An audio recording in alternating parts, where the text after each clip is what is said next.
Bueno, bienvenidos de nuevo a este podcast de la Universidad del Futuro. Es el episodio número 116. Estamos muy contentos de seguir invitando a diferentes personas a conversar sobre educación, sobre el futuro de la educación y sobre ese futuro que estamos nosotros construyendo día a día, que también así es que estamos viendo el futuro como una construcción cotidiana, incrementando diariamente prácticas y hábitos que vayan en pro de esa construcción y no como algo tan lejano que no lo alcanzamos a ver. Entonces hoy estamos con una invitada muy especial, Carolina Arias. Ella es psicóloga clínica y arteterapeuta. Y bueno, pues es una alegría tenerte, Carolina, acá en este podcast para conversar un poquito sobre algunos temas importantes en la formación de las personas. Muchas gracias. Gracias por tenerme aquí, gracias por invitarme y para mí es un gusto hablar de este tema muchísimo. Bueno, Carolina, a mí me gustaría, antes de entrar a hablar un poco en tus experiencias actuales y en lo que estás recientemente haciendo en tus proyectos, conocer un poquito más de tus experiencias previas en la educación, cómo ha sido. Yo te conocí por intermedio de Vanessa, yo estuve ella también ha estado hace 2 años en este podcast hablando un poco de la experiencia ya con los niños en el Salvatorium. Y bueno, fue por ella que te conocí. Entonces me gustaría conocer un poquito cómo ha sido como tus experiencias de aprendizaje y en los proyectos también que han sido para ti como inspiradores en los que has podido aportar como para conocerlos. Vale, gracias. Pues mira, yo creo que para mí llegar a la educación fue un poco accidente y yo creo que eso ha hecho que la visión que tengo sobre el educar sea como muy diferente en términos de como de que hay que construir algo o que hay que dar algo o que hay que hacer muchas cosas porque la verdad yo siento que en sí mismo las personas ya traen todo ese aprendizaje de una manera innata, ya vienen con muchas cosas adentro y lo que hay que hacer es como ponerlo en comunicación con otros, ponerlo en gestión con otros, ¿no? Y ahí es donde empezamos a hablar de construcción o de saber, ¿no? Cuando se enfrenta al otro como tal. Yo creo que como individuos hay muchos, ya innatamente traemos muchas de las cosas que necesitamos, de lo que vamos a aprender o no, de cómo lo vamos a aprender, pero esto se pone realmente en juego o esto realmente se le puede llamar construcción cuando hay otra persona, cuando hay un otro, ¿no? Y ahí es donde todo es que se vuelve difícil. Am, o no difícil, yo creo que se vuelve un reto. Ahí es donde se vuelve un reto la comunicación, la posibilidad que mi necesidad pueda también ser tu necesidad o nos podemos entender desde necesidades diferentes. Una de las cosas que para mí fue como muy importante hablando de la necesidad es que yo llego a todo el tema de la psicología por necesidad propia. Am, Cuando yo era pequeña, de unos 6 años y medio, a mí me diagnosticaron con depresión y me empiezan a medicar desde esa edad.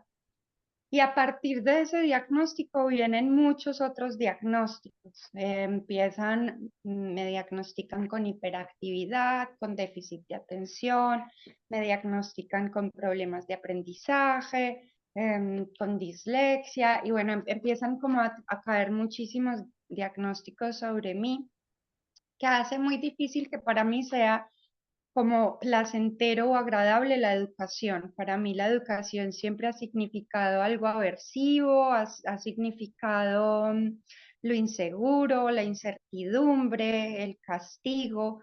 Nunca ha sido nada divertido. Para mí siempre la educación ha tenido que ver con la supervivencia. Y esto es una de las cosas que más difícil hace como todo el proceso en mí también, ¿no? Yo creo que el no haberme sentido comprendida, el no haber sentido que tenía un lugar o el sentir que no tenía las capacidades, am, hizo que tomara como una actitud frente al aprendizaje, a los maestros, a las teorías, de mucho desgano y de no querer como nunca involucrarme con estas cosas, hasta que em, empieza nuevamente a haber una necesidad en mí, ¿no? Y entonces esta necesidad es cuando yo me gradúo del colegio, tengo que empezar a ver qué voy a hacer o qué voy a estudiar o por dónde me voy a ir, y esto ya con los dramas que traía, esto se vuelve para mí un drama aún mayor y no encuentro sustento, me refugio muchísimo en las drogas, incluso paso una temporada como en la calle, y estando en la calle empiezo a vincularme con los niños y empiezo a ver como la manera en que ellos están sobreviviendo, cómo ellos siguen adelante, la gran resiliencia que tienen, aunque nadie ni los esté guiando ni les esté diciendo, tienen una resiliencia increíble, y empiezo como a aprender de todas estas cosas y me empieza a, ahora sí, a dar como un sentimiento de que yo puedo ayudar o yo puedo hacer algo por el otro, yo también puedo ser útil, que era algo que nunca había sentido en toda mi vida, ¿no? Siempre me había sentido como muy inútil, como que estorbo, que no sé hacer, pero en este momento, al vincularme con los niños y las niñas de la calle, empiezo a sentir que sí que hay una utilidad, que sí que puedo hacer cosas, y empiezo a trabajar con ellos. Y empiezo a trabajar a través de una fundación en Santa Marta que en esa época se llamaba Fundación Gaviota. Y a través de esta fundación empezamos a hacer un trabajo como de sacar niños de la calle, de darles otros espacios, de vincularlos también con bienestar familiar. Y para mí esto me da otra perspectiva de mí misma, otra perspectiva del aprendizaje, de la educación, del servir, de, de la propuesta de estudiar o no estudiar, del propósito de ese estudiar o no estudiar universitario, que es como tan difícil cuando llegas a esta cosa de tienes que tener un cartón para poder ser útil o no.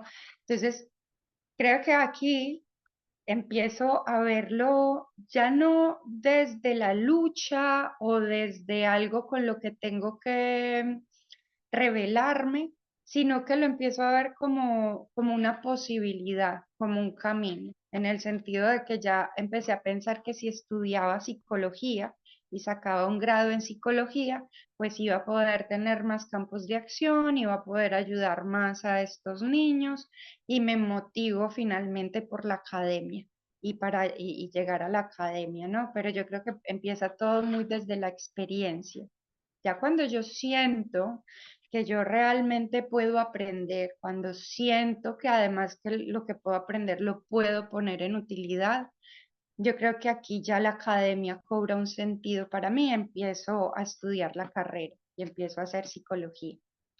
Cuando me gradúo de psicología, quiero empezar a trabajar nuevamente, pero me vuelvo como a enfrentar con los miedos del pasado, en el sentido de que cuando empecé a trabajar con adultos no me sentía adecuada, no sentía que estaba haciendo las cosas bien, no sentía que la psicología tuviera una aplicabilidad, estaba muy desubicada y nuevamente vuelvo a caer como en una depresión.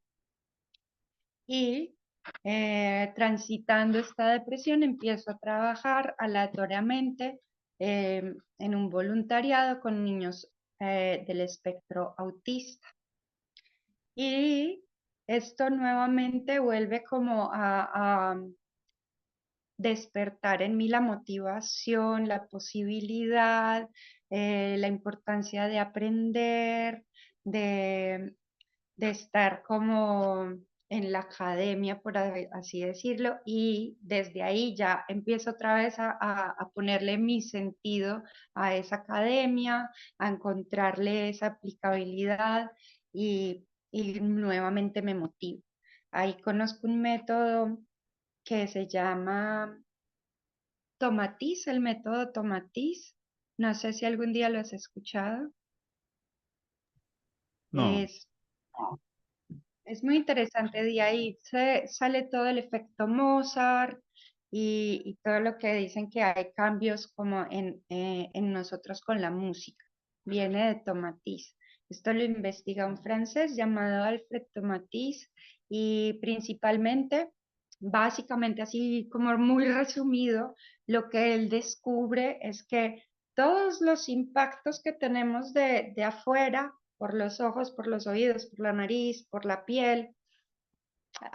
Son estímulos que se tienen que organizar antes de dar la información al cerebro para que el cerebro pueda emitir respuestas cada vez más acertadas, más asertivas y que sirvan, ¿no? Y que tengan como una conexión con la realidad. Esto como este sitio donde se organiza toda esta información es una cavidad que tenemos en la oreja que se llama el aparato vestibular. Y el aparato vestibular es el que recoge toda esa información, la organiza y después la manda al cerebro. Alfred Tomatis lo que se da cuenta es que esta capacidad de organizar del aparato vestibular en los niños autistas está totalmente desorganizada.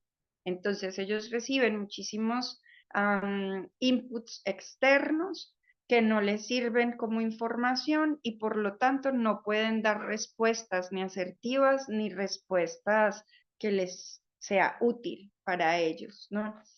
Entonces, a través de todo esto, investiga que eh, tres cosas son las que hacen como que esto funcione. Cantos gregorianos, la voz de la mamá y la música de Mozart. Filtrada a diferentes frecuencias, estas filtraciones hacen que se haga todo un ejercicio de este aparato vestibular para que vaya organizando la información. Empiezo a investigar muchísimo, empiezo a leer muchísimo, empiezo a emocionarme mucho porque es otro tipo de tener contacto con el espectro autista. Cuando yo llego a trabajar con los niños y las niñas del espectro autista, en ese momento en Colombia las investigaciones iban más por lo cognitivo comportamental, donde todo estaba muy basado en el aprendizaje a través del refuerzo ya, o del castigo, pero yo visto lo visto, los dos pueden llegar a ser lo mismo, ¿no?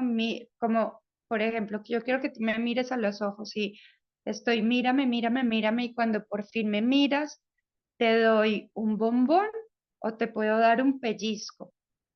Yo con la experiencia de la vida he aprendido que puede dolerte el pellizco igual que como te puede doler el bombón. Así yo vea el bombón como un premio. Igual las dos cosas pueden dolerte mucho porque igual estoy esperando una respuesta. Yo te estoy dando algo solo por la respuesta que tú me estás dando y eso puede llegar a doler. Esto también puede ser una evaluación, puede ser un más, puede ser un menos, puede ser un excelente, pero creo que son cosas que vistas desde el refuerzo positivo o el refuerzo negativo emocionalmente, creo que son cosas que son dolorosas. Entonces, no, yo no, en ese momento yo no tenía otros lugares donde poder acceder a estos problemas de aprendizaje o problemas de comportamiento duro sin tener que entrar en esto del refuerzo, del castigo o de hacerlo desde otros lugares, ¿no? Cuando aparece Tomatiz, sí que es verdad que toda esta teoría, visto cómo vamos a organizar la información que está llegando al cerebro, ya no lo estamos viendo ni como un premio ni como un castigo, ya no estamos viendo a ese niño o a esa niña como alguien que me tiene que entregar una respuesta específica para ya poderlo validar, sino que ya empieza a ver un mundo más desde la observación, desde el tratar de entender, el tratar de mirar, investigar qué está pasando. En medio de esto, conozco una terapia que viene de California llamada Floor Time, tiempo de piso, tiempo de suelo, que es una terapia muy bonita porque se trata de que el terapeuta se ponga en el piso y empiece desde el piso con el niño, observando, mirando, viendo qué es lo que está pasando antes de crear cualquier estrategia de intervención. Y esto me sirve muchísimo para aprender el hacer, ¿no?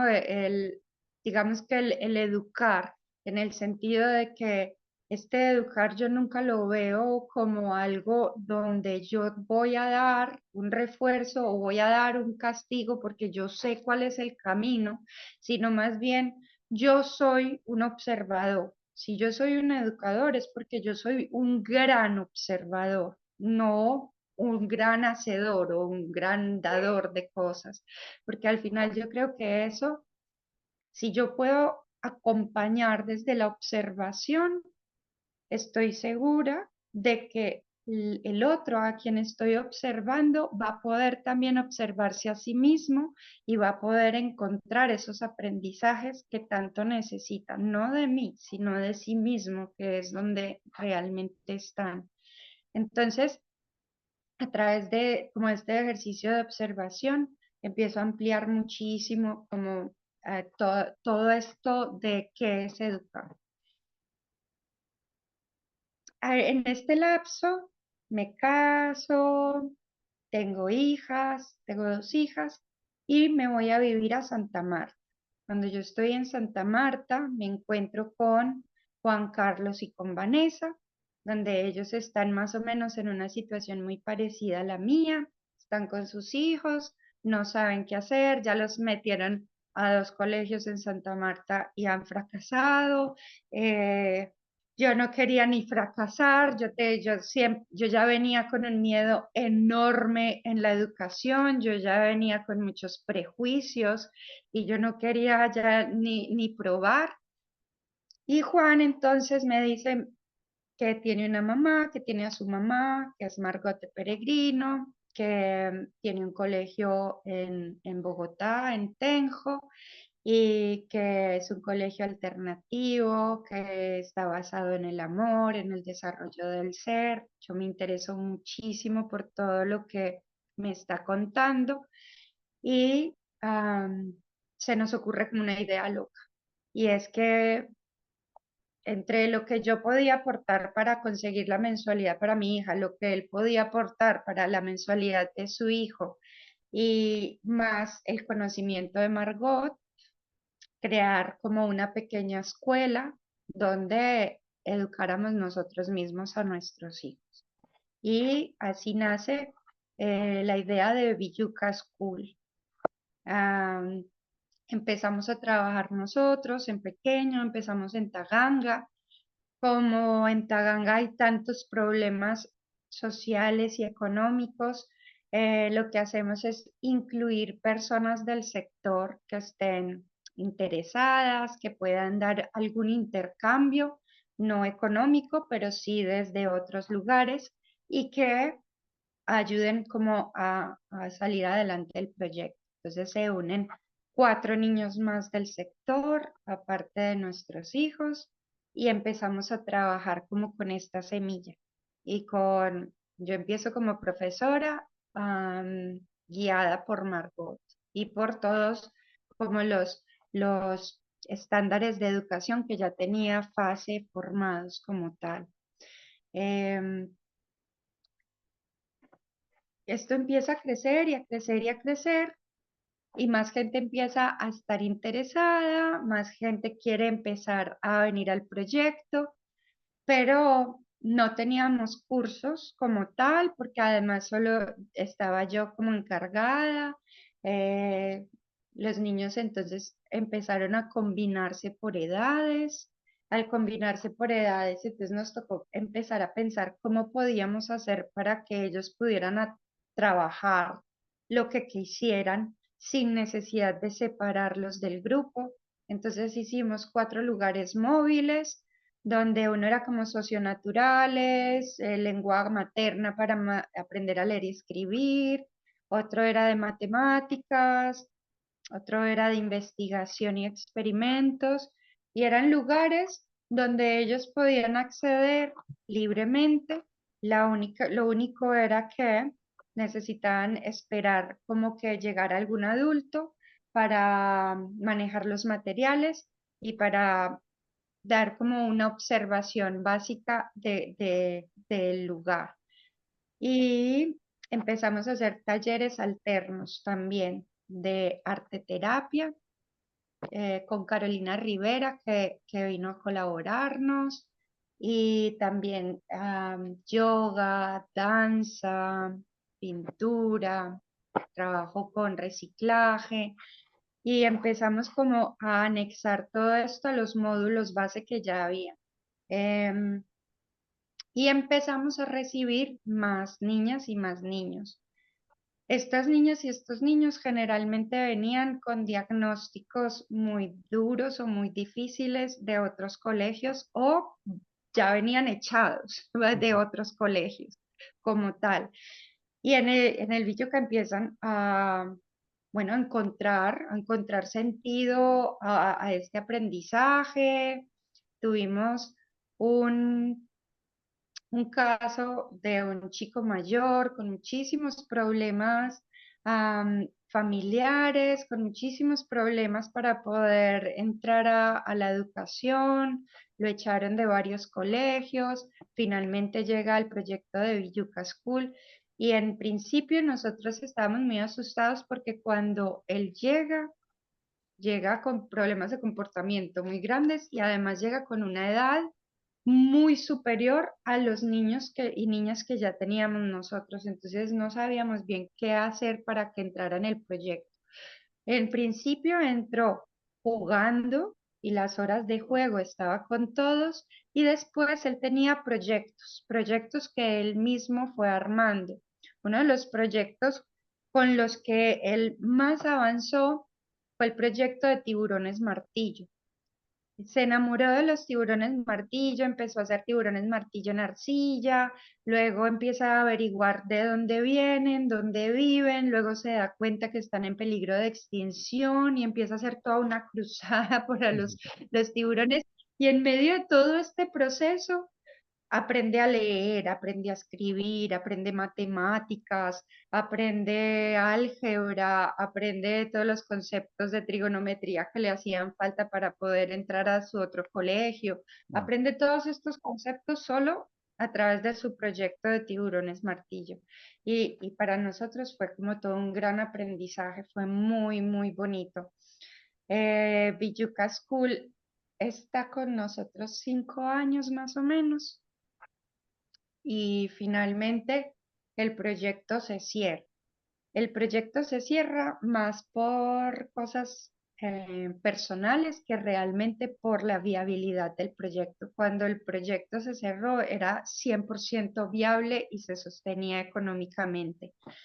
Pero Margot se enferma, eh, luego Juan decide que quiere irse a vivir a la sierra y yo en ese momento yo estaba casada con un extranjero de Gales y para él estaba siendo difícil su experiencia en Colombia y decide que este momento donde se están moviendo tantas cosas le gustaría aprovechar para regresar nuevamente a su país o regresar a un lugar más cercano de su país. Entonces, yo también decido ir y decidimos cerrar el Villuca School. De esto queda una pequeña semilla que es el Salvatorium, que es lo que está pasando todavía en la sierra, que es algo muy bonito, donde lo que se intenta hacer desde el principio es cambiar todos estos como códigos tradicionales del colegio tradicional que estaban ya dándose en la comunidad indígena y tratar de adecuarlos un poco más a su vivencia, a lo que ellos realmente necesitaban desde las teorías de fase.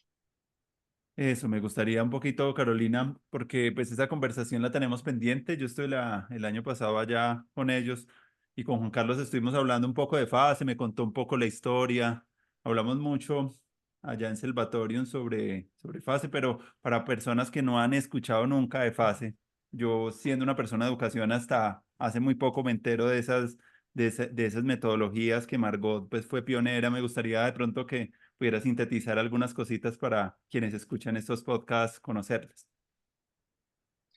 Yo creo que es un gran aporte el que hace Margot y yo creo que lo tenemos que expandir más y que se haga más conocido.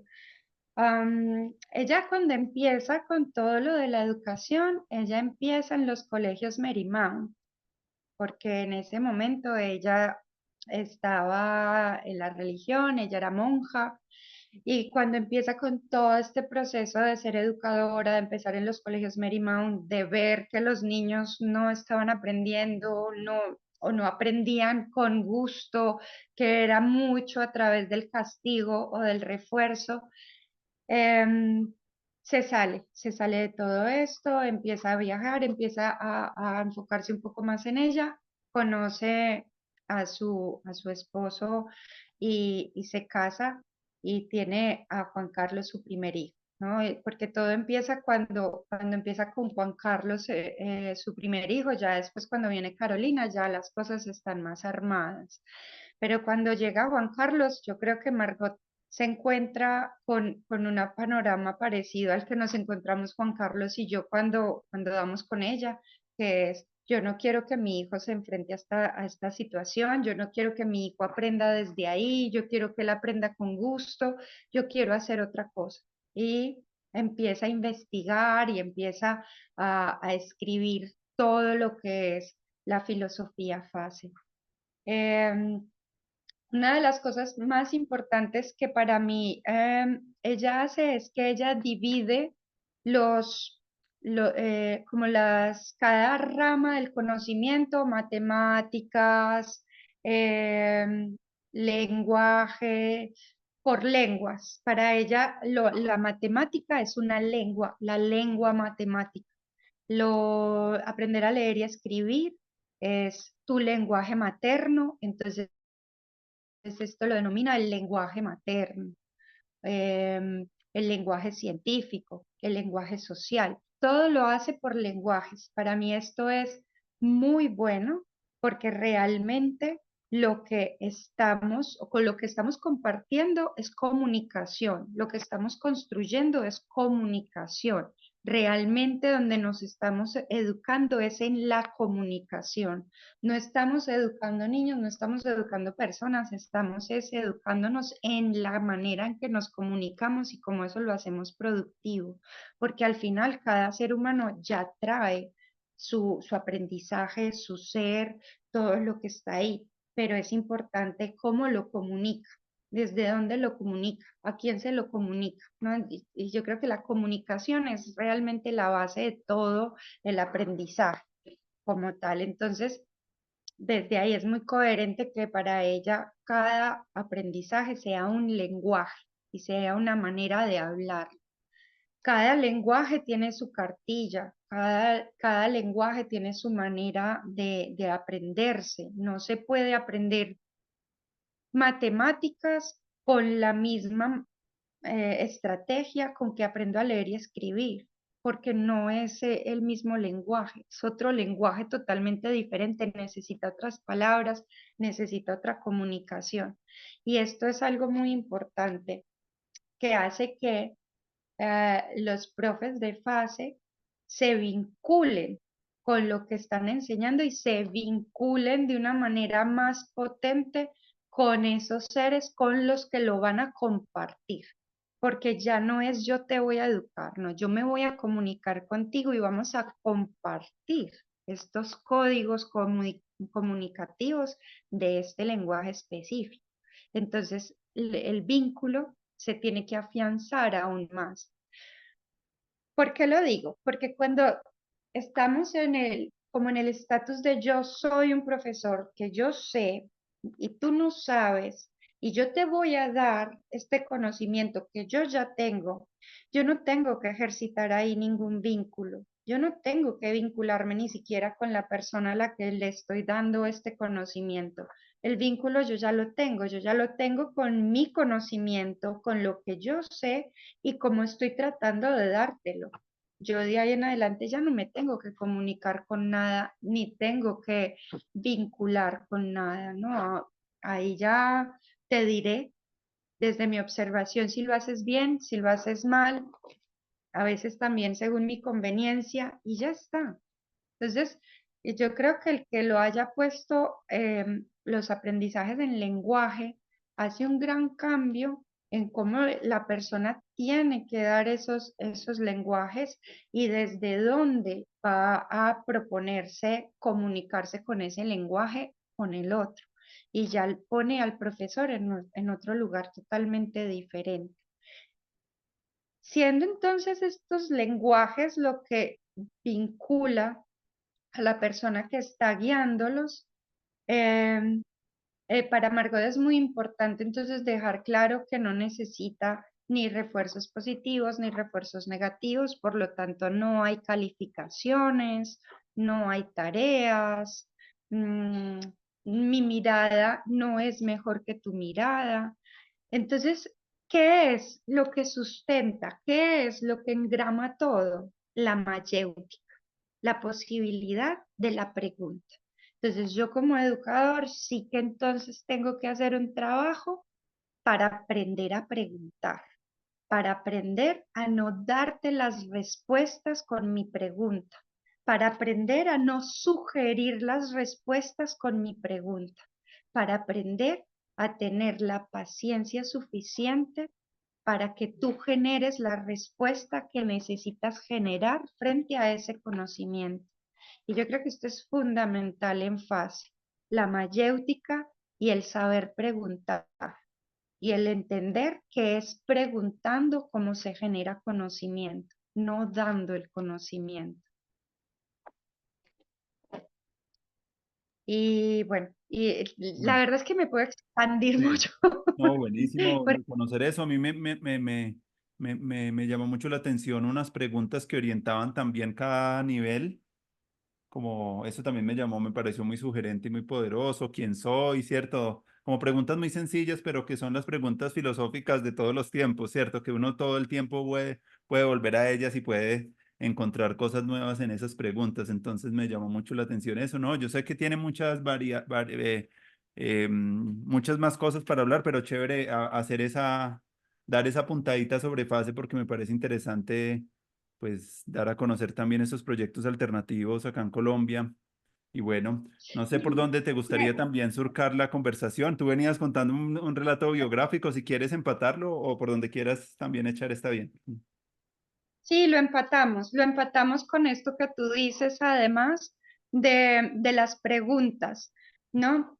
Yo creo que aquí es muy importante que entonces en fase no hay grados, no hay primero, segundo, tercero, sino que hay preguntas, preguntas que me van a ayudar a mí a ponerme en mi lugar evolutivo y en la posibilidad de mi aprendizaje según las estrategias evolutivas que yo esté teniendo en este momento, ¿no? Entonces, se hace la pregunta del quién soy, que es como la primera pregunta, y a partir de esa pregunta se forman todos los lenguajes que se le van a dar al niño y a la niña en esa primera etapa del quién soy. Entonces, socionaturales, ¿desde dónde se ve? Desde el quién soy yo, qué es un ser humano, qué es todas estas cosas, ¿no? Después hablamos de dónde vengo, eh, que es cómo funciono, ¿no? Después de entender quién soy, cómo funciona todo. Y en este, de dónde vengo, se coge toda la historia, se trabaja absolutamente todo el funcionamiento del cuerpo humano, el funcionamiento de las máquinas, el funcionamiento de las sociedades. Y esto es muy bonito porque no se hace con estos parámetros de bueno, tú ahora no te preguntes esto porque tú ahora estás en primero. Tú Mm, aprende primero a leer y después te preguntas lo otro. Cuando ya se hace con esta visión no estás en primero ni en segundo. Ahora estás preguntándote quién soy.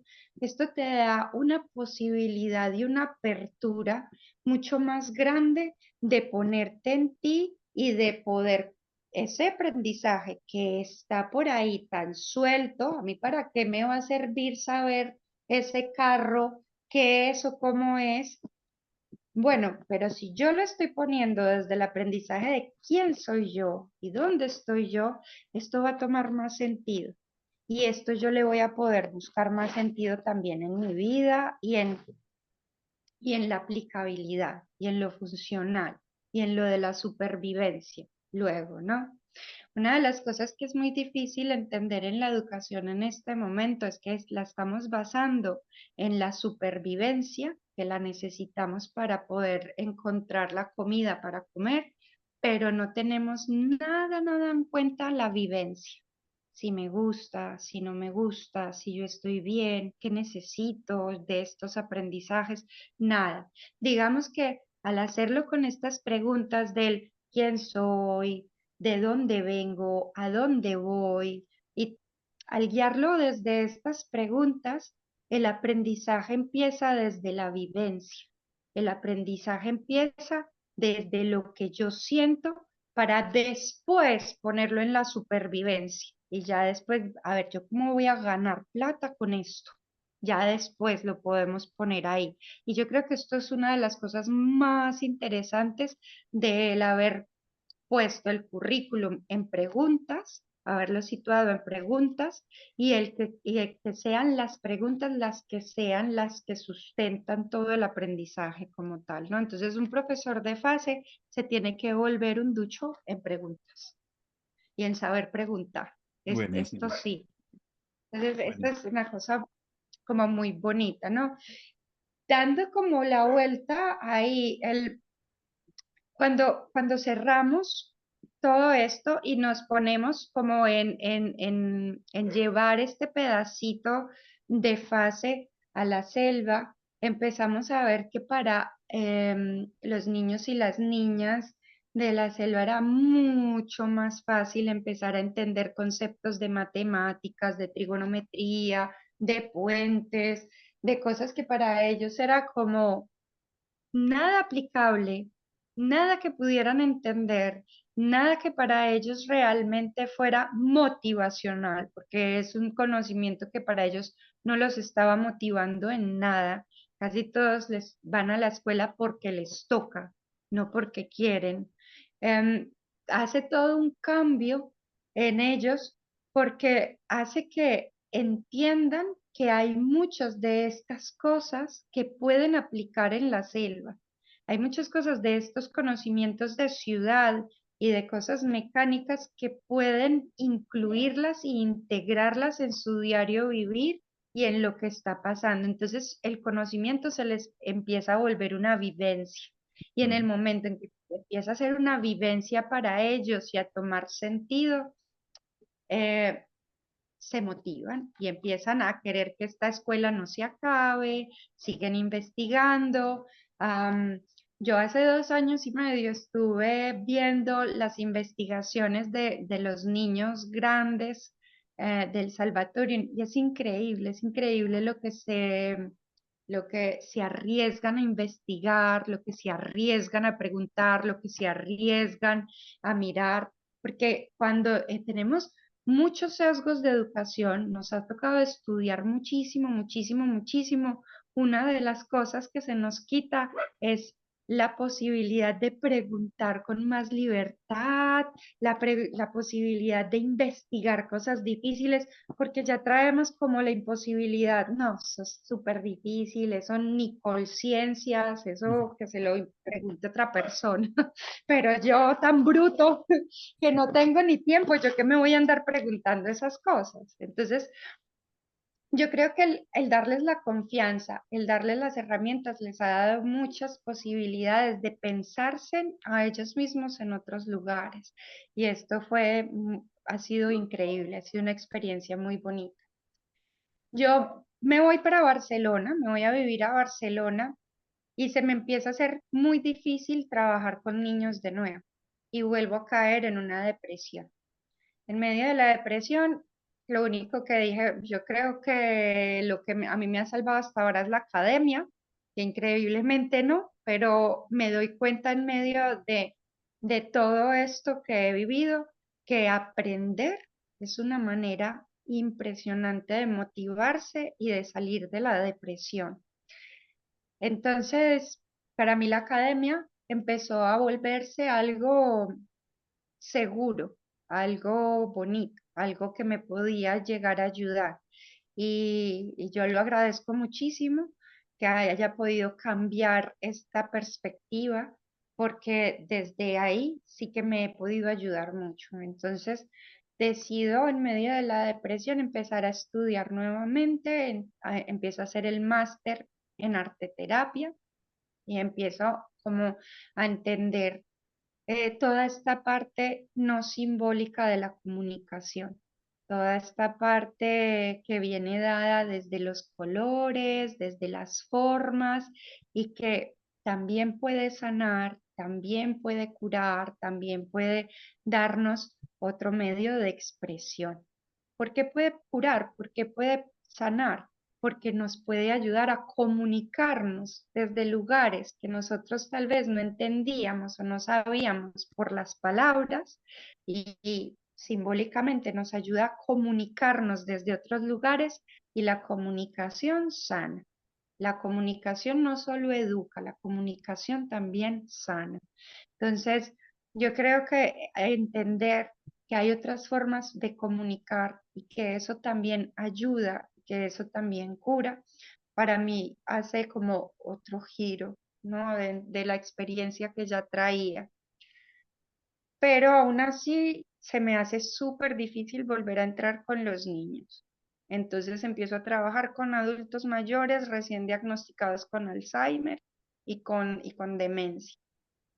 Es un trabajo muy duro porque es un trabajo donde no hay mejoras y no puedes buscar la mejora. Es un trabajo de mantener. Eso es tu objetivo. Tu objetivo es mantener.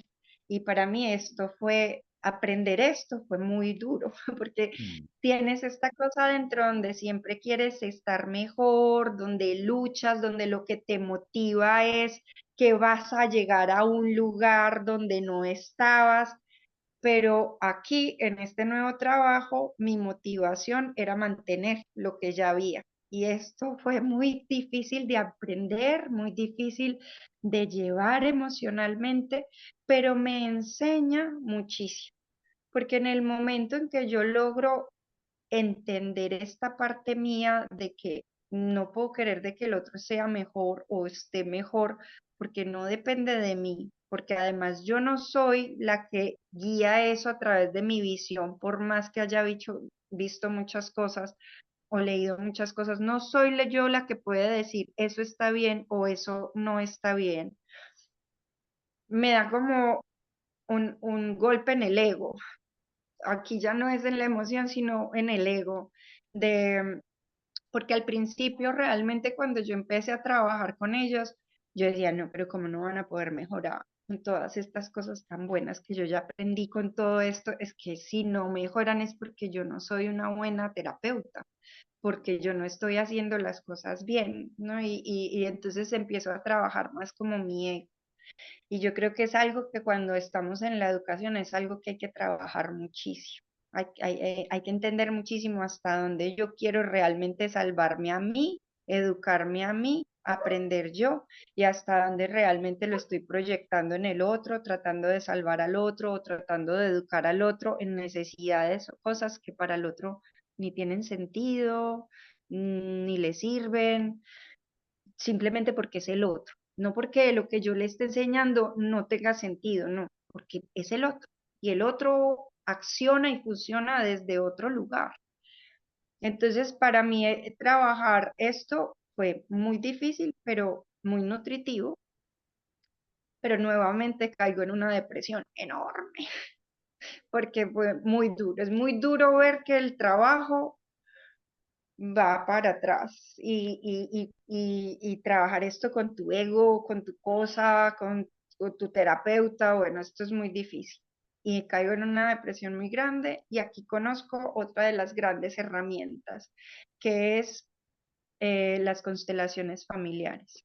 Doy con una terapeuta en Barcelona que hace constelaciones familiares. Ella tiene un training en ritual sistémico, que es otro tipo de constelaciones. Hay un alemán llamado Dan van Kamperhout que hace unas investigaciones sobre culturas ancestrales y recoge como varias teorías de culturas ancestrales, principalmente de Norteamérica y de Australia.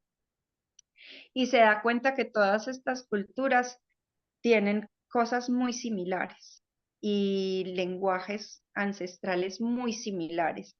Y en donde más coinciden es en trabajar las emociones situadas con los puntos cardinales, con el norte, con el sur, con el este y con el oeste.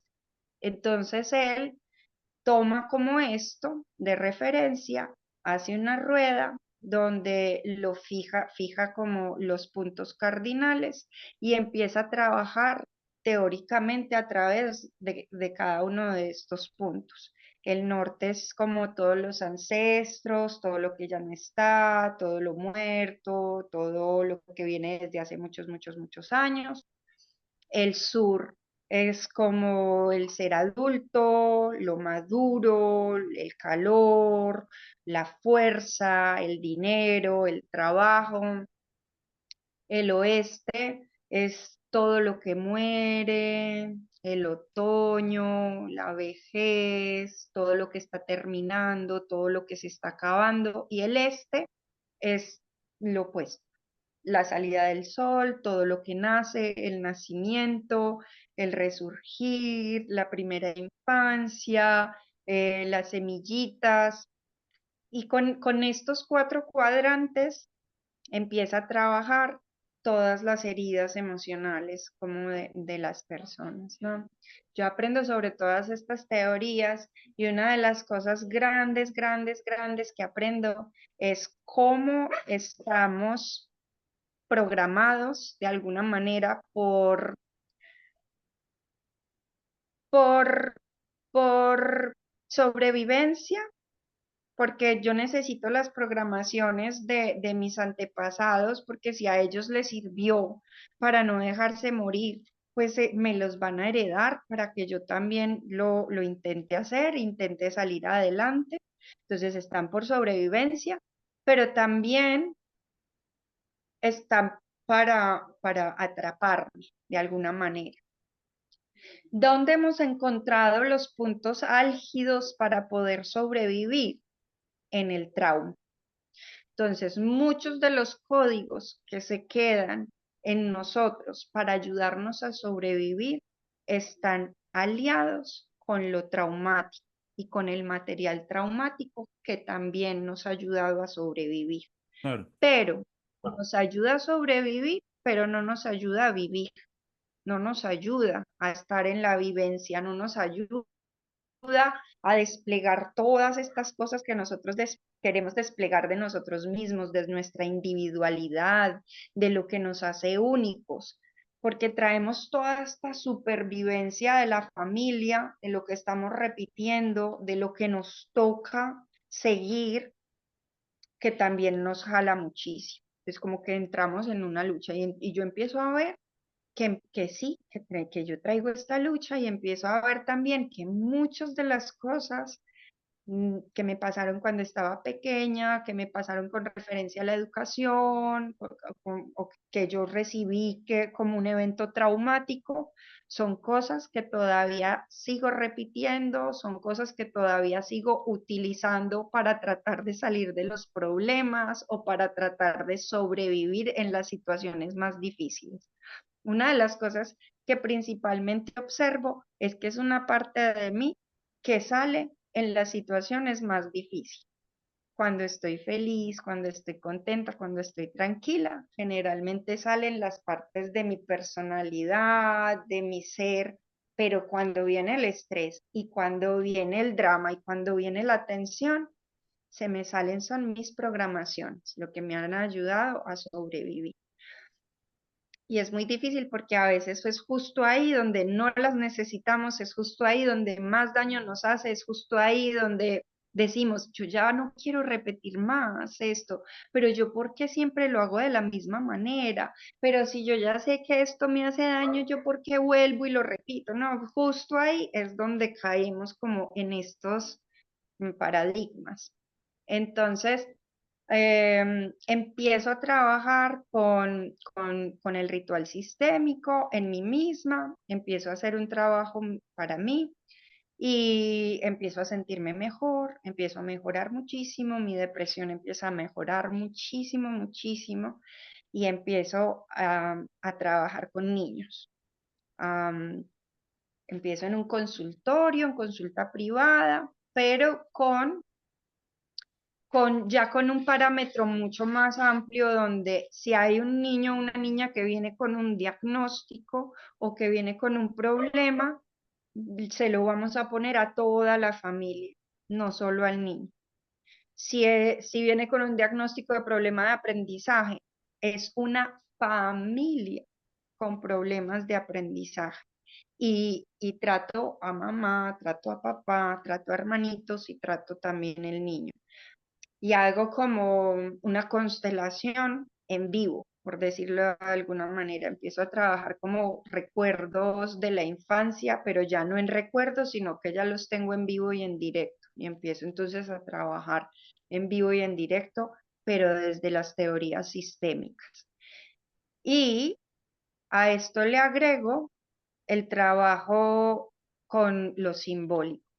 Porque otra cosa que me he dado mucho cuenta en el trabajo individual, en el trabajo de consultorio, es cuando llega el material traumático, ponerlo en palabras es muy violento y muchas veces vuelve a retraumatizar la persona. Pero cuando lo ponemos en pintura, cuando lo ponemos en un movimiento, cuando lo ponemos en una canción, cuando lo ponemos en un lugar que sea artístico, que me ayude desde la creatividad, este peso que tengo con la comunicación, este lastre y dolor que tengo al contar mi historia con palabras, ya no está, ya no pesa y se puede expresar, se puede desarrollar desde otro lugar, ya no tan doloroso, al contrario, desde un lugar más seguro y sin tanta incertidumbre, entonces la persona puede acercarse a su propio material de trauma. Las personas ya no le rehuyen tanto a su propio dolor, empiezan a conectar con eso que veían tan distante porque les dolía, normal, pero entonces se los empiezo a tratar de presentar en otro lugar donde ya no duele tanto, donde mirarlo ya no es tan horrible y este acercamiento hace que los procesos de sentirse mejor, de bienestar, de reaccionar mejor con mi hijo vayan desde otros lugares, ¿no? Entonces, aquí, por ejemplo, entro en uno de los temas que más trabajo en este momento y es los límites. Ujú. Para mí es muy importante entender los límites con los papás y las mamás, no como un no, no como un sí, sino como una mediación. Un límite es una mediación, donde hay alguien con una necesidad, hay otro alguien con otra necesidad totalmente diferente y estas dos necesidades tienen que estar en cuenta, tienen que mediar con lo que está pasando para que esas dos necesidades tengan un lugar digno, las dos, tanto de la mamá y el papá, tanto la necesidad del niño. Pero es un proceso de mediación. Cuando vemos los límites como un proceso de mediación, para los papás se les quita una carga de tener que ser los malvados que siempre tienen que estar diciendo que sí y que no, y que no saben a veces ni por qué están diciendo que sí y no saben ni por qué están diciendo que no, a veces se nos pierde. Y entonces esto pasa con los límites, ¿no? Un límite tiene que estar claro, porque si no, yo no lo sigo. Si a mí me dicen, por esta línea no, y de repente la línea se me desmarca, yo me pierdo. Y yo incluso me voy a cruzar, no porque sea mala persona, sino porque el límite se me desmarcó, ¿no? A veces cuando tenemos una carga emocional como papás y mamás muy grande encima, estamos intentando poner este límite, esta raya, a veces no tenemos la claridad y a veces la marcamos y a veces no la marcamos. A veces decimos que sí y a veces decimos que no. Y esto hace que la mediación ya no sea posible. Aquí ya empieza a haber como una tiranía, ya sea de parte del niño, ya sea de parte de los papás, donde no permite esta comunicación para mediar, ¿no? Entonces, cuando lo hablo con ellos desde la mediación, para ellos ya empieza a ser como, ay, vale, vale, esto sí me lo puedo comer. Lo otro ya no, con lo otro yo no podía, pero esto con esto sí, explíqueme más, ¿no? Yo creo que también aquí otra cosa que explico muchísimo con los límites, que también pasa mucho con los educadores, es que aquí tenemos que entrar sí o sí en nuestra historia, porque yo voy a mediar como mediaron conmigo y no porque yo sea malo o porque yo quiera repetir una historia malvada, no, porque volvemos a lo mismo, en mi cerebro reptiliano quedó grabado que esos límites me ayudaron a sobrevivir, que esos no me ayudaron a salir adelante. Yo los voy a repetir. Sí o sí, quiera o no quiera, así yo diga, ay, yo no quiero ser como mi mamá. Yo como mi mamá no quiero ser. Y cuando menos pienso, vea, igualita a ella. No, pero se nos va a salir sí o sí. Tenemos que mirar nuestra historia. Tenemos que ir y mirar cómo me pusieron a mí los límites, cómo me dijeron que sí, cómo me dijeron que no. ¿Alguna vez mediaron conmigo para yo poder saber qué es mediar? Porque si no, ¿cómo lo voy a hacer? Mis necesidades, y esto ya no importa si es mamá, papá o educador, los tres, mis necesidades tienen que estar vistas y mediadas por mí, porque o si no, sí o sí, yo voy a ser un tirano con el otro, quiera o no quiera, porque si yo no puedo tener en cuenta mis necesidades, si yo no puedo ponerlas en límite, si yo no puedo mediar con ellas en el mundo, no voy a dejar que las otras personas medien con sus necesidades. Para mí eso va a ser casi que una afrenta, que una guerra, que un ataque. Solo tu necesidad. Entonces, de entrada, yo lo que voy a hacer es poner muchos límites a toda tu necesidad. Y ahí hay que tener mucho cuidado, porque cuando tenemos muchos límites, no hay posibilidad de aprendizaje. ¿Por qué? Porque el aprendizaje se da a través de la motivación. Y una persona llena de límites no se motiva, Ujú. no se vincula con la vivencia de ese aprendizaje. Y lo que va a querer es rechazar cada vez más, porque me están limitando. Conmigo nadie está mediando, nadie está teniendo en cuenta mi necesidad. Entonces lo que yo voy a generar es un rechazo y voy a intentar desconectar cada vez más con eso. Por eso, aquí otra cosa que te decía antes, como en el escrito, la importancia del vínculo del educador con sus alumnos, con los que lo estén escuchando, con las personas que tiene al frente. Esto es súper importante. Los chicos y las chicas, antes de vincular con lo que ellos tienen que aprender, vinculan con el educador. Y antes de que el educador vincule con el aprendizaje que quiere generar, con los conceptos que quiere dar, tiene que vincular con esas personas con las cuales se va a comunicar. Si este vínculo no está hecho, el aprendizaje no se va a dar, ni para el profesor ni para los alumnos, porque aquí también es muy importante entender que esta construcción comunicacional, que esta educación no es solo para los que no saben, No, esto es para el que está ahí, que cree que sabe, y para los otros. Es un vínculo, no es unidireccional, ¿no? No Mm. es yo te doy y yo no recibo, o recibo plata. No funciona así. Yo te doy y tengo que recibir algo a cambio, porque si no, esta vivencia educacional para mi ser no tiene sentido. Y lo mismo para los chicos y las chicas que lo están recibiendo. Yo recibo, pero también te doy, porque si yo no me siento en el papel de la validación de que yo también soy un ser humano que puedo dar, que yo también soy un ser humano que te puede aportar cosas, mi motivación se cierra y yo ya no voy a querer poner esfuerzos y poner empeño en lo que estoy haciendo. Es muy importante entender que el vínculo es una de las primeras cosas, ¿no? Una de las escuelas que más lo sale a relucir es la escuela Waldorf.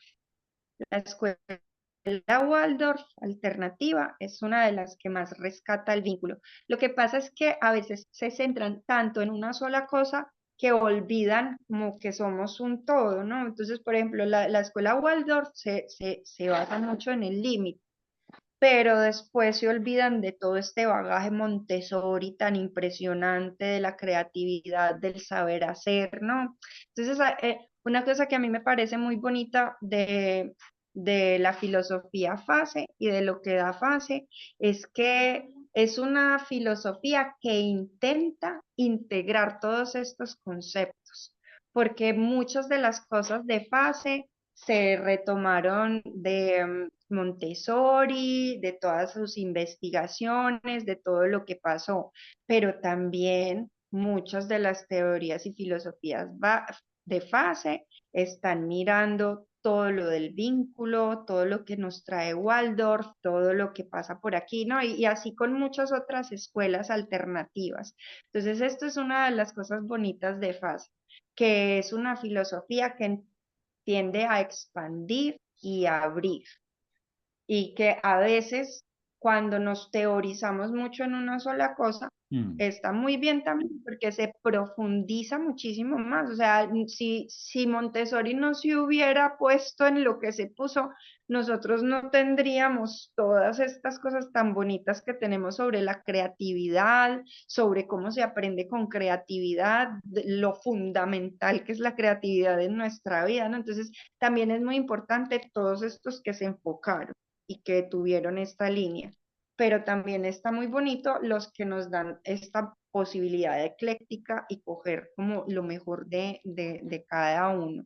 Y creo que FASE nos ayuda mucho en eso, porque es Cuando muy uno está ecléctico. siendo como docente y está con un grupo de estudiantes, hay algunos que se ven estimulados por tener menos límites, hay algunos que les gusta tener todo más estructurado, digámoslo, es muy importante en eso de lo que tú llamabas al principio la observación, porque observando en un curso hay muchas predisposiciones y temperamentos al aprendizaje y disposiciones. Algunos les funciona muy bien ciertas libertades, algunos quieren más como un camino más estructurado y eso es algo que parece traerlo uno ya como predeterminado. Entonces eso de la observación me parece interesante porque uno a veces cree que una metodología por más innovadora que sea, puede no funcionar en algunos contextos. Uno puede llegar a un lugar y eso de pronto tiene que tener uno la flexibilidad como maestro para estar siempre observando.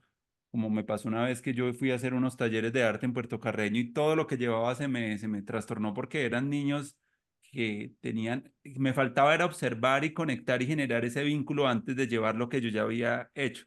Entonces, esa mentalidad de aprendizaje me parece muy importante construirla tanto en los maestros como en los estudiantes porque parece ser que hay como una, lo que tú decías, como que esa motivación intrínseca que tiene el aprendizaje es algo que va a ser importante para todo el transcurso de la vida, para cualquier situación que uno le aparezca, tener esas posibilidades de ver las cosas desde diferentes perspectivas, de tener creatividad para resolver problemas. Aplicar todas esas cosas en en la vida cotidiana parece ser como algo muy útil. Y algo muy chévere también que tú que me llamaba mucho la atención escuchándote era también cómo tú has aprendido también muchas de las cosas más importantes en tu vida, como en cosas que son límites, el Alzheimer, el autismo, como la calle, como que esas situaciones como que abren también aprendizajes que de pronto una cognición normal o una vida normal o más tranquila no las va a dar, sino como que es lo límite, lo que te va a sacar, lo que va a generar en sí la experiencia, porque las otras cosas no lo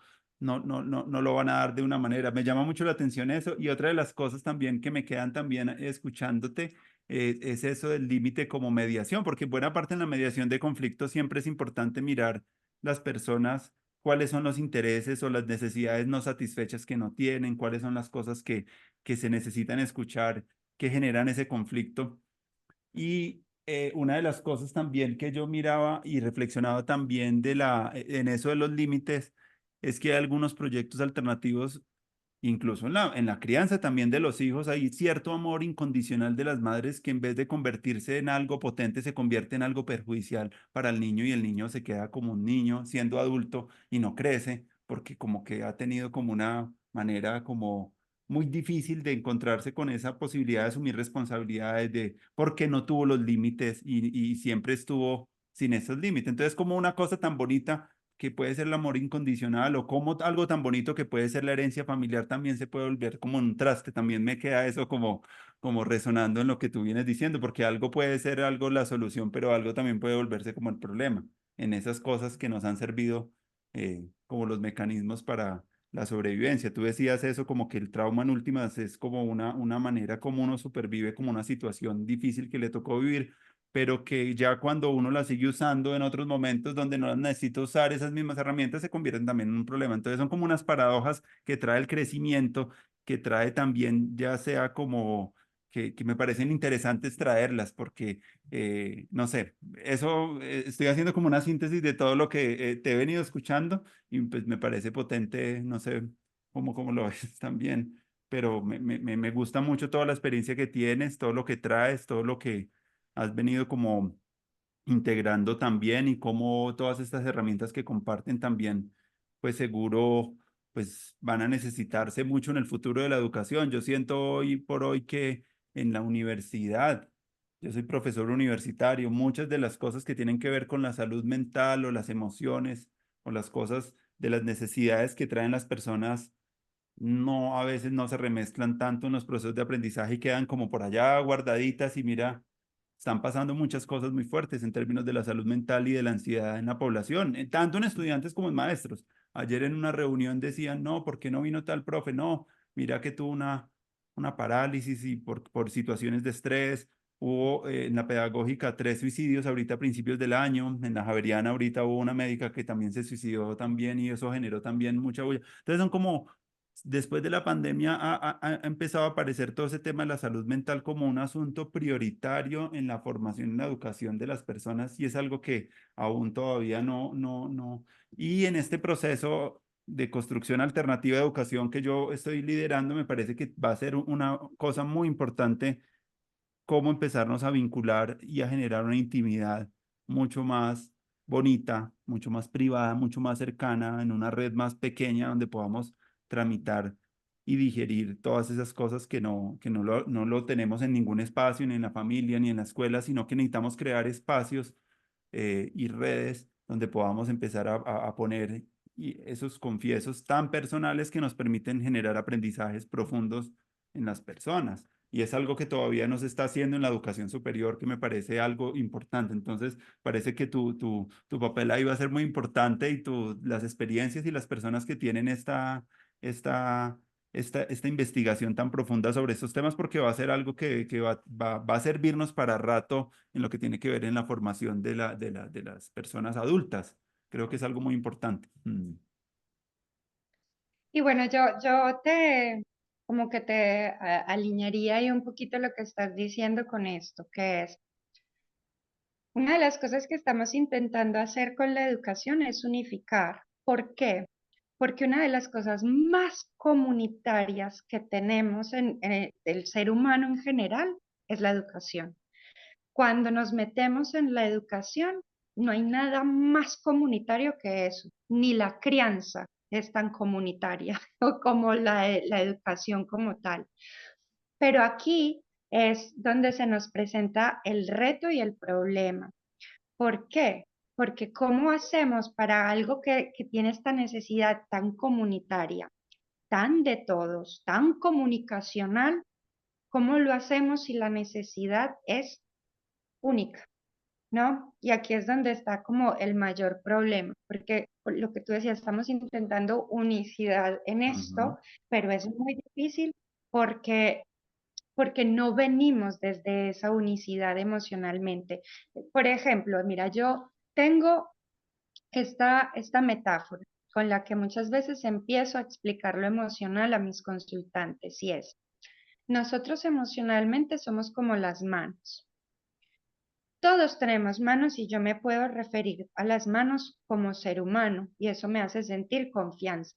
Esté en China, en Afganistán, en Perú, no me importa, pero si yo veo una mano, es ser humano, ya está. Pero tenemos esta cosa tan particular que tenemos las huellas dactilares donde son únicas. Y además, incluso dicen que son únicas en el universo. Nos podría encontrar un marciano si quiere. Y a mí esto me parece impresionante, ¿no? Esta capacidad de ser únicos. Emocionalmente somos muy parecidos. Tenemos felicidad, tristeza, enfado, ansiedad, pero la manera en que yo siento felicidad es única en el universo. Solo mm, soy yo capaz de sentir esa necesidad y esa felicidad como yo la siento.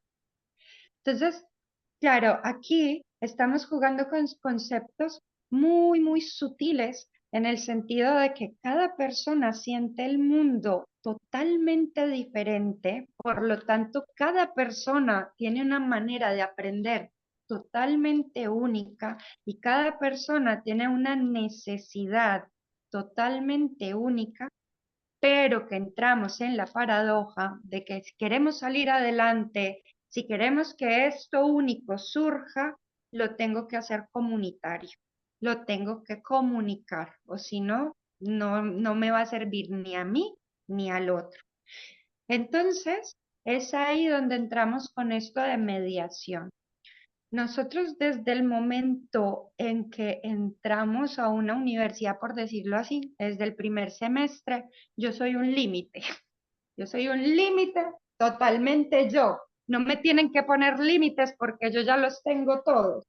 Y el proceso de aprendizaje es ir buscando esa mediación entre todo este mundo y todo lo que yo soy y este límite que yo he puesto.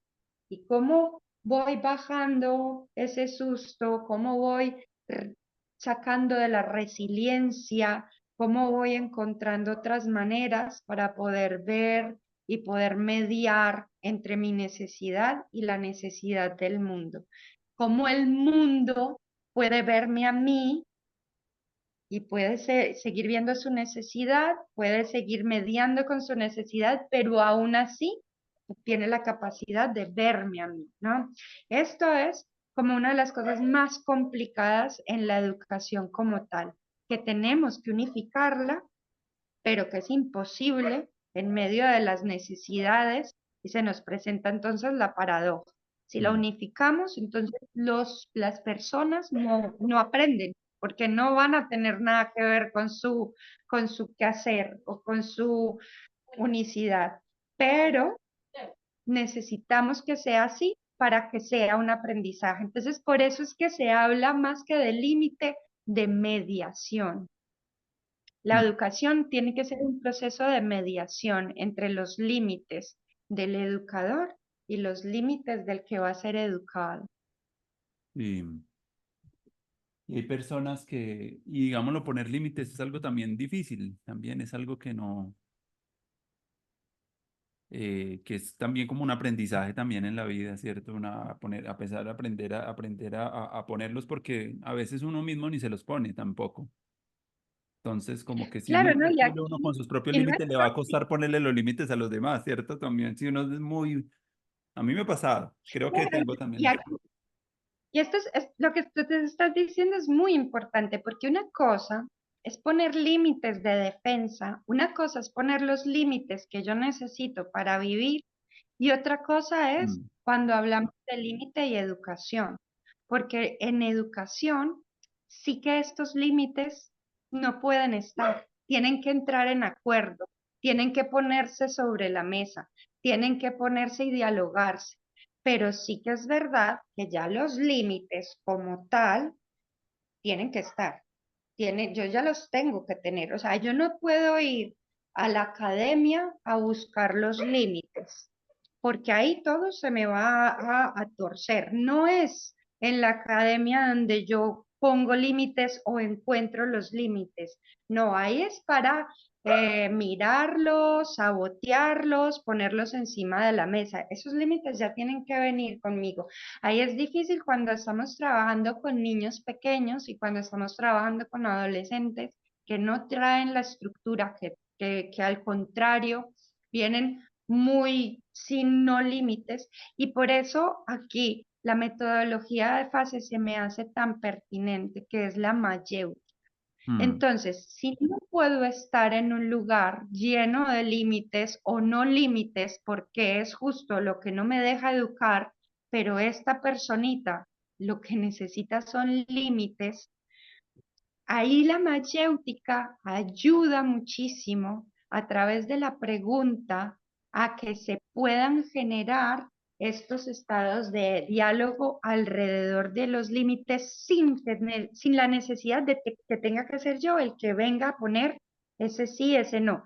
¿Por qué te lo digo? Porque estos límites tienen que venir de casa. Es muy importante entender que es una seguridad que se tiene que dar en casa, pero que como a veces no se da, que llegamos muy distorsionados en muchas cosas y desde hace muchos años, mamá y papá vienen poniendo un esfuerzo extra en la academia y una educación extra en la academia, porque cuando vemos estos niños, niñas de 2 añitos, 3 añitos, muchos del reclamo de papá y mamá es, pero que aprenda a hacer esto, pero que ya pueda hacer esto, que son límites que ya tendrían que venir desde casa, que es que mm, son cosas que se tienen que cuestionar desde casa, porque yo como ser humano a la academia ya tengo que entrar con esos límites, o si no, el aprendizaje va a ser más difícil, el aprendizaje va a ser muy complicado. Si es el maestro el que tiene que entrar en esta educación, aparte de que es maestro, tiene que entrar en la educación de seguridad vital de papá y mamá y tener que entrar a poner estos límites, no puedes hacer las dos cosas. No puedes poner esos límites y educar al mismo tiempo. Esto es imposible. mm. Bueno, Carolina, no, pues hemos tocado temas muy importantes, creo, para la educación y para todas las personas que siguen estos podcasts y dejas muchas cosas que pueden ser muy útiles en el proceso de formación, como la conversación, la mayéutica, el formular preguntas, muchas cosas quedan de mucho aprendizaje. No sé de pronto con qué te gustaría cerrar. Veo que podríamos seguir conversando y me gustaría también seguirte invitando en algunos encuentros que estamos teniendo eventuales con la Universidad del Futuro también virtuales. Y otros presenciales acá en Bogotá. Bueno, pues a los virtuales bienvenida y estás invitada. Hemos tenido como unos en el primer semestre. Ahorita vamos a mirar a ver cómo, y también a la publicación. Estamos ahorita muy interesados con las personas que han participado en estos podcasts, poder como sacar un primer compendio de escritos. Incluso también hemos apelado también a algunas personas que son artistas y que tienen obra gráfica, a poder crear como nuestra primera obra colectiva, como nuestro primer manifiesto para entregarlo y poder ser como, cierto, lo que primero los estudiantes de esta universidad pues van a tener como en contacto. Entonces también bienvenida a esa posibilidad como de publicación. No sé, algo ya como por el formato es más o menos hora, hora y media, ya estamos como ya tocando los límites del programa. Entonces no sé, alguna cosita que quieras dejar ya para finalizar, con eso ya terminaríamos. Una alegría conocerte. Pues para mí también, una alegría conocerte, una alegría lo que están haciendo, me gusta muchísimo. Para dar, para compartir, solo dejaría esto que ya es como reflexión personal para aprender a compartir, para aprender a estar con el otro, para poder llegar a estas comunicaciones. Hay que estar bien. Hay que aprender a cuidarse a uno mismo, hay que aprender a invertir mucho en uno mismo, porque a veces queremos compartir y lo digo mucho por experiencia propia, siempre he vivido mucho en pos del servicio, de lo que le falta al otro, de cómo ayudar, y una de las cosas que más me estoy dando cuenta en este momento es que mucha de esa ayuda no era para el otro, sino que era realmente para mí, y que en ese sentido mucha de esa ayuda tal vez no ayudó tanto de lo que yo hubiera querido que ayudara. Y que realmente ahorita que me siento mejor, que estoy aprendiendo a invertir en mí, que estoy aprendiendo a darme cosas bonitas en mí, es donde estoy disfrutando mucho el compartir, el darle al otro. Y no porque sienta que el otro necesita ser rescatado y no porque el otro necesita muchas cosas que yo no tengo, no, más por el gusto, porque compartir es un gusto, porque da mucha motivación, genera mucha felicidad y creo que es algo que estoy aprendiendo ahora y que me gusta mucho también compartir.